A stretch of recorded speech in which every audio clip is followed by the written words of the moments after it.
अविनाश, तुम कब मेरी बात सुनोगे? आखिर मैं तुम्हारी पत्नी हुए, काव्या ने गुस्से में अविनाश से कहा। अविनाश बिना बोले घर से बाहर निकल गया। अब ऐसा हर दिन होता है। काव्या अपनी सास सुलोचना जी की बहुत इज्जत करती थी, लेकिन सुलोचना जी हमेशा उसे नीचा दिखाने की कोशिश में लगी रहती थी। आज भी वही काव्या ने सुबह जल्दी उठकर नाश्ता बनाया। अविनाश को सूजी का हलवा बहुत पसंद था, इसलिए उसने नाश्ते के साथ हलवा भी बनाकर सभी को परोस दिया। उसके ससुर रमेश जी ने सुलोचना जी को टोकते हुए कहा, ये क्या फिजूल खर्ची है, सुबह सुबह देसी घी का हलवा। सुलोचना जी ने काव्या को डांटते हुए, क्यों बहू, ये देसी घी क्या तेरे मायके से आया है? मां जी, वो इन्हें हलवा बहुत पसंद है इसलिए थोड़ा सा बनाया है। ये कहकर काव्या अविनाश की तरफ देख रही थी, शायद वो कुछ बोले, तभी सुलोचना जी ने कहा, मैं सब जानती हुए मेरे बेटे का बहाना करके खुद खाने का मन होगा। अविनाश चुपचाप नाश्ता करते रहे। काव्या की आंखों से आंसू छलक गए। इससे ज्यादा बुरा तब लगा जब अविनाश बिना हलवा खाए ही ऑफिस के लिए चल दिए। काव्या घर का काम समेटने में लग गई। इधर सुलोचना जी बाहर ड्राइंग रूम में बैठकर बड़बड़ाती रहीं। काम करके काव्या अपने कमरे में जाकर रोने लगी। कितने नाजों से पाला था उसे उसके पापा ने। उसे आज भी याद है, एक बार उसने गाजर के हलवा बनाने के लिए कहा था, लेकिन मौं ने सूजी का हलवा बना दिया था। पापा को जब ये पता लगा तो वे तुरंत बाजार गए, वहां से ढेर सारा गाजर का हलवा लाए थे और उस दिन के बाद बिना कहे 2-3 दिन में गाजर का हलवा बनने लगा। आज उसे सूजी के हलवे के लिए कितनी बातें सुनाई जा रही है। उसे गुस्सा सास ससुर पर नहीं, अविनाश पर था, जो कि कुछ नहीं बोल पाए।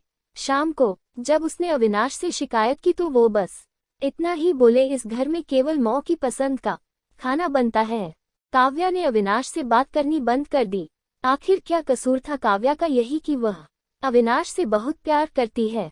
इसी तरह कुछ दिन बीत गए। एक दिन काव्या ने सुलोचना जी से कहा, मां जी, मैं अपने घर जाना चाहती हुए कुछ दिन के लिए, अगर आप कहें तो आज ही चली जाऊं। कई दिन पहले मौं का फोन आया था, कह रही थी पापा की तबीयत ठीक नहीं है।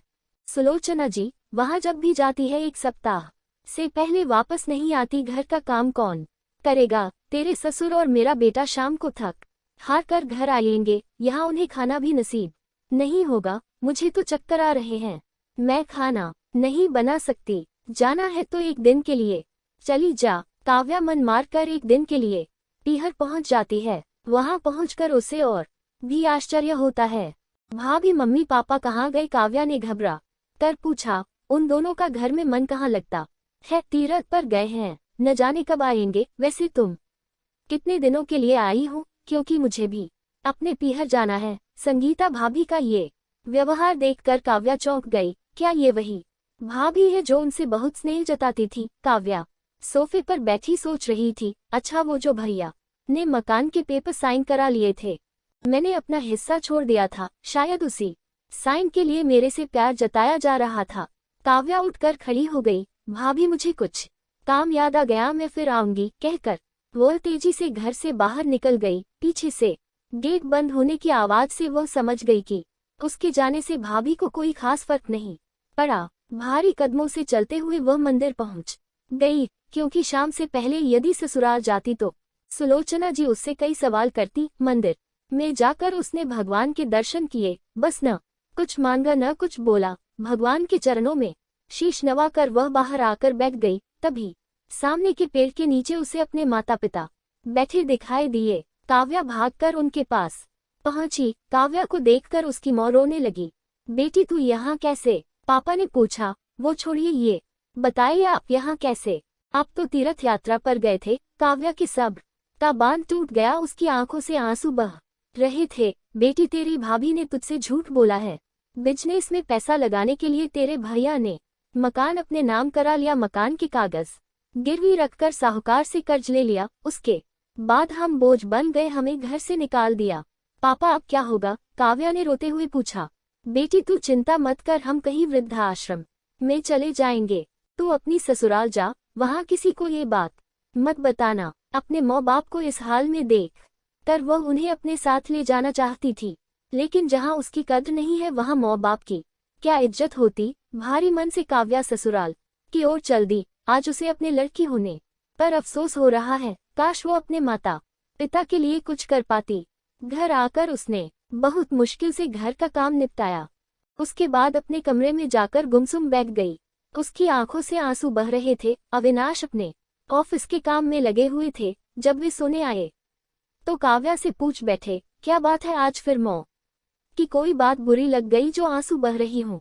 काव्या अपने को रोक नहीं पाए और उसने रो रो कर सारी बात अविनाश को बता दी। क्या मौ पिताजी को यहाँ ले आए, वे इस उम्र में कहाँ जाएंगे। अविनाश ने कोई जवाब नहीं दिया और करवट लेकर सो गए। इस बात से काव्या को बहुत गुस्सा आया। आज से मैं भी इनके माँ बाप की सेवा नहीं करूंगी, देखती हूँ कौन इनकी सेवा करेगा। रोते रोते काव्या सो गई। 2-3 दिन बीत जाने पर उसकी चिंता बढ़ती जा रही थी। एक दिन वह सब्जी लेने के बहाने उसी मंदिर में पहुंची, लेकिन उसके माता पिता वहां नहीं थे। पंडित जी, यहाँ मेरे माता पिता उस पेड़ के नीचे बैठे थे। कई दिन से उनका कुछ पता है। तुम्हारा नाम काव्या है क्या? पंडित जी के मुंह से अपना सुनकर काव्या ने पूछा। जी हो, लेकिन आपको कैसे पता? तुम्हारे माता पिता ने ये पता दिया था और कहा था वे अब यहाँ रहते हैं। काव्या ने पता देखा, वह यहाँ से कुछ दूर का था। काव्या ने मंदिर के बाहर निकलकर ऑटो रिक्शा किया और उस पते पर पहुंच गई। दरवाजा खटखटाया तो एक लड़की निकल कर आई। यहाँ का पता मुझे पंडित जी ने दिया है, काव्या बोली। आप काव्या दीदी हो, अंदर आ जाओ। काव्या को कुछ समझ नहीं आया। वह अंदर गई तो देखा उसके माता पिता सोफे पर बैठे थे। काव्या उन्हें देखकर रोने लगी। बेटी, अब क्यों रो रही है? तेरे कारण हमें यह मकान मिल गया। काव्या आश्चर्य से उनका चेहरा देखने लगी।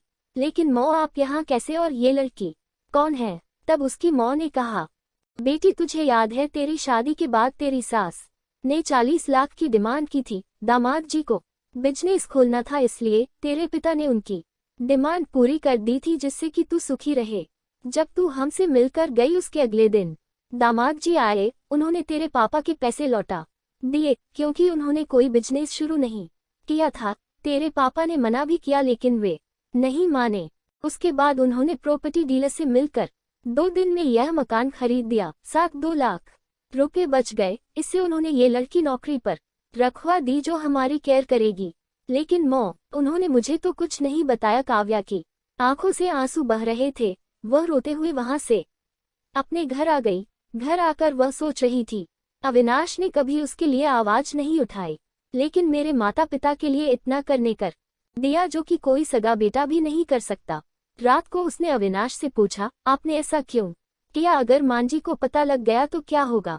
अविनाश का जवाब सुनकर काव्या रोने लगी।